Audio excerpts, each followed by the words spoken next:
Hello, my friend. Tony Stewart here. And as the title says, we've been talking about setting goals. We talked about yesterday the different areas of goal setting and so forth, the four or five, depending on which method that you use to determine what you want in each of those areas. And I hope you took the time to sit down and figure out what you want in each of those areas. So now you got all these goals, right? And it can be a bit overwhelming. As a matter of fact, you might be thinking, well, how do I work on all these goals at the same time? Well, the good news is you shouldn't. And there's another book that comes to mind, a book that I found very helpful. I got a hold of it a couple of years ago, and it was written by Gary Keller. Now, Gary Keller is also known for the Keller Williams real estate uh, companies that are all over the world. And he wrote this book and had nothing to do with real estate. He's written real estate books before, but this book had absolutely nothing to do with real estate. It's called The One Thing. The One Thing. And the cover of it kind of looks like this. I have the Kindle version of it, so I can keep it on my phone. But hopefully you can see that. It's called The One Thing.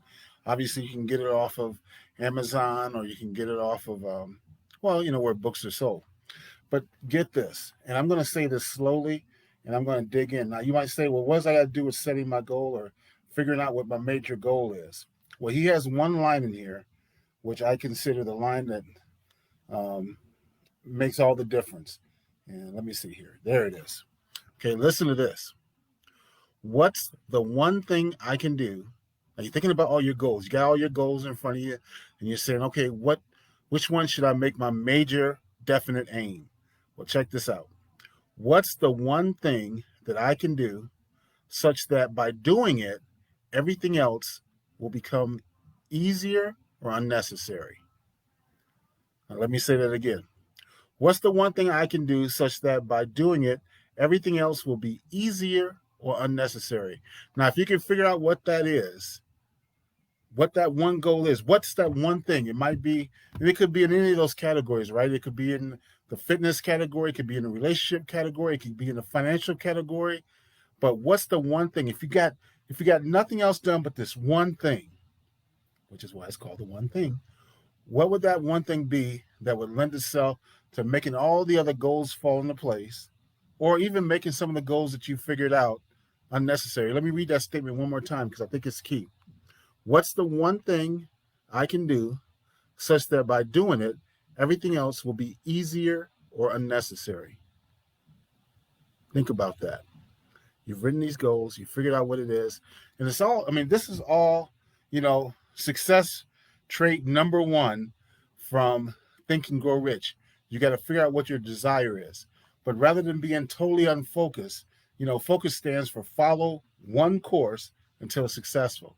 So you get focused and you figure out what that one thing is that you can work on that'll make everything else either easier to do or unnecessary. Well, I'm fired up about you getting a hold of that, thinking about that. And it's interesting. As good as that book is, it's not one of the top five books. Because even in reading that book, and I encourage you to read that book, you've heard the number one thing that I got from it. That's phrase. Because if you think through that lens, it's going to lead you to make a decision and find out what that chief aim that you can focus in on to make happen. Inbox me. I'll give you those top five books. Today, think about what's the one thing? What's the central goal? What's the chief major aim that you have? And we'll talk about what you do with it tomorrow. Have an awesome day. Talk to you soon. Inbox me for the top five, and we'll see you later. Bye-bye now.